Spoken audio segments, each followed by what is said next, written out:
Okay, guys, this is my newest snack obsession. I am completely hooked. Grab a cucumber, partially peel it. I like to leave a little bit of the skin, but you could take it all off. Slice it up into even little rounds, kind of like chips. Put them on a plate and pat them dry. That's really key here because you're going to add some cream cheese, and otherwise the cream cheese just won't stick. Sprinkle with ranch seasoning. We love this one from Flavor God, but you could just use the ranch seasoning packet if you want to. Then top these bad boys with some crunchy, crispy bacon bits. Obviously, you can just use the pre-made ones from the grocery store, but I cooked these up and chopped them up small. You guys, I am literally drooling just recording this voiceover. I ate all of these. So freaking good. Yum. All right, you guys asked for candied limes, and I heard you loud and clear. I think you're gonna like this one. Same basic process that I've used in all my candying videos. Thin slicely, simmer in water first, then a simple syrup solution. Here's the thing though, the limes really don't have a pleasant color once they start getting cooked down, so I'm really switching it up this time, and I'm gonna add food coloring to my simple syrup. It's not the healthiest move, and it's definitely gonna affect the taste, but for visual purposes, I think you guys are gonna love it. I always try to avoid any chemically produced ingredients, but it's definitely more fun this way. The limes really took well to the food dye. You can tell they absorbed a lot of the color, which is gonna make this look really cool in the end. We're putting them in the oven at 210 degrees Fahrenheit for about an hour, and this is gonna give them that nice glossy finish and that really crystallized candy look. Probably not the greatest snack, but I think it'd be fun to use to decorate a cake or throw in a cocktail. Let's make sweet potato fries. Mayonnaise, black salt, pepper, 400 degrees.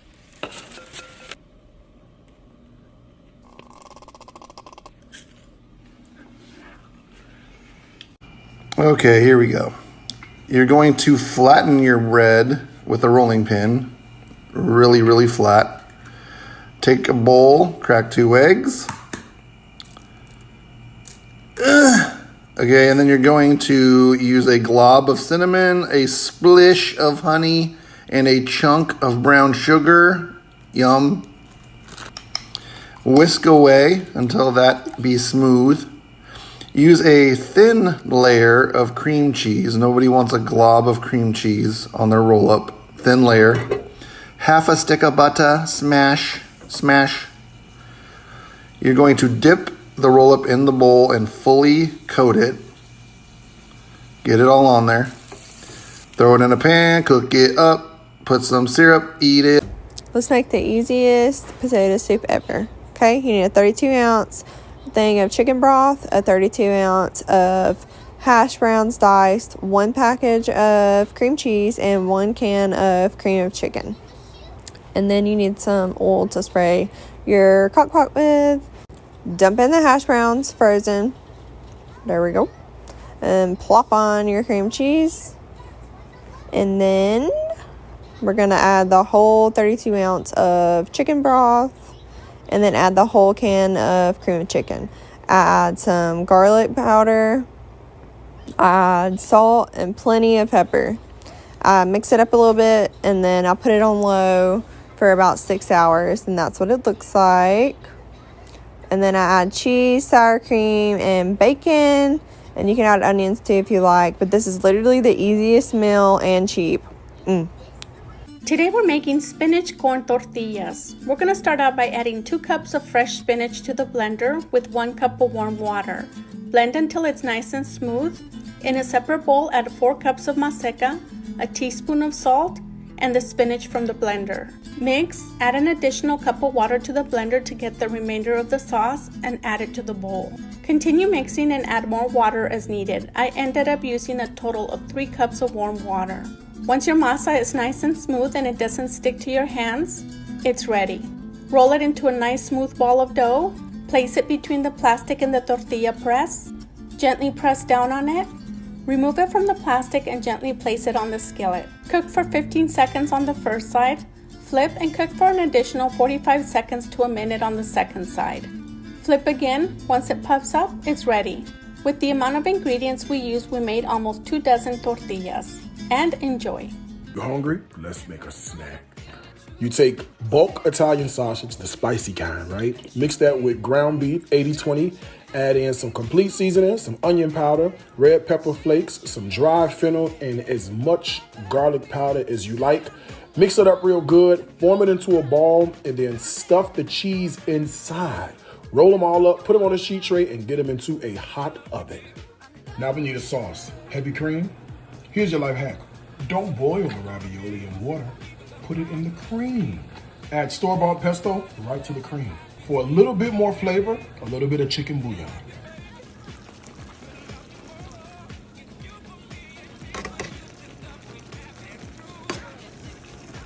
Now all we gotta do is bow our head and say grace, grace.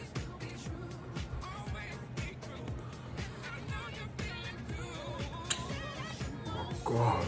Can I just say that one of the best parts about being an adult in Disney World is getting to drink the grownups lemonade from Woody's Lunchbox? It's closed right now, so let's make it at home. We're starting by defrosting a cup of frozen cherries, and to that we're adding some lemon juice, and then we're gonna add 2 tablespoons of sugar. Honestly, it's a little dependent on how tart your cherries are, but do it to taste. You're just gonna blitz it in the blender, and then you're simply gonna push it through a strainer just to remove all those big bits. And then from there, you're just adding 6 ounces of lemonade, 2 ounces of cherry vodka, and a splash of that cherry syrup, and giving it a shake.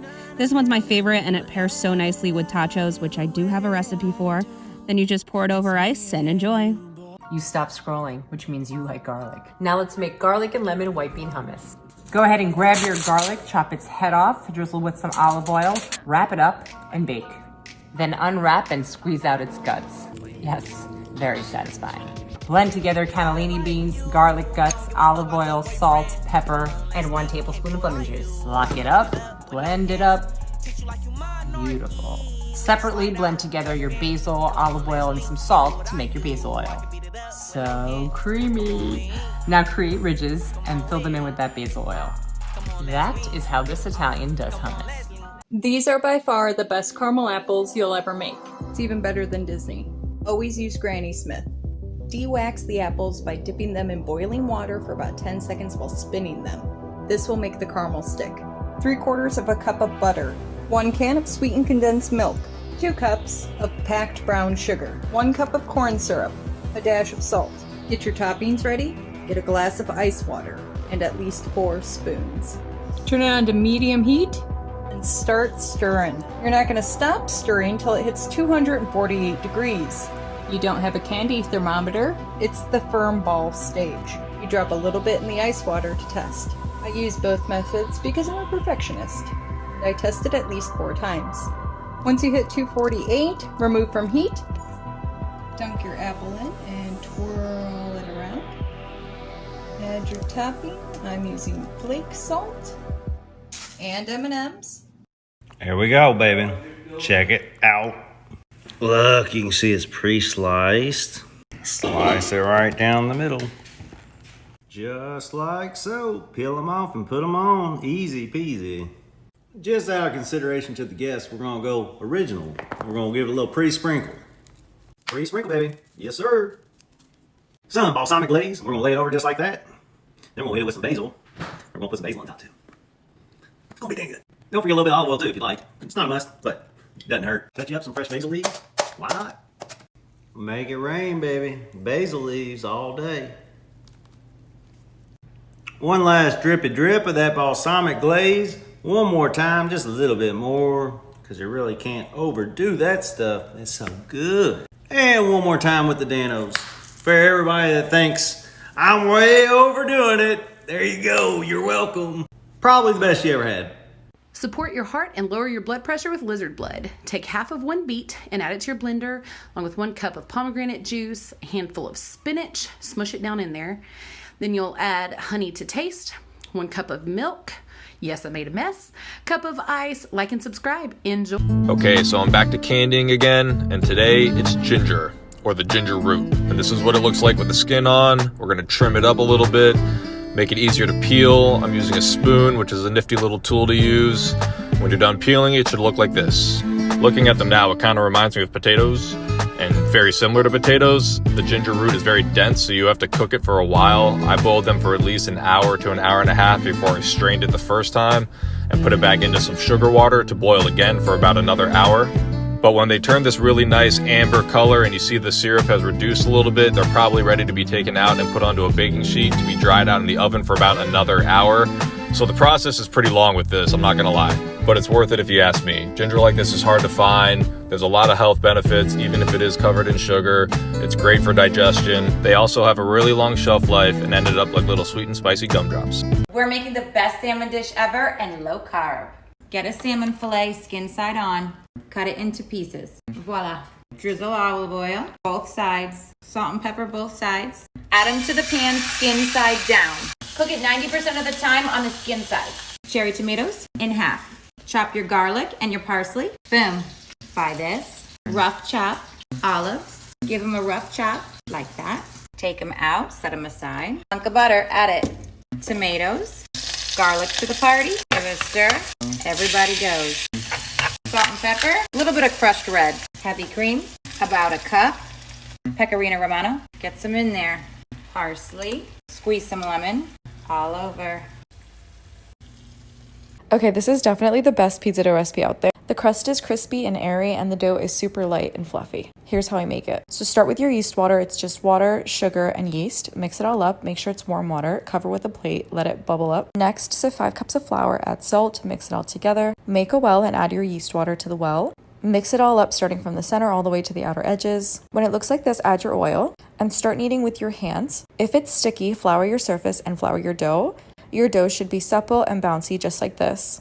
Divide your dough into 4 pieces and flour as needed, forming into balls. Place your dough balls into oiled containers, cover with a lid and let them rise on the counter for about an hour. Transfer to the fridge and let them rise for up to 7 days. This is a 3-day dough. Follow if you want to see what I did with it. Let's make shrimp dumplings.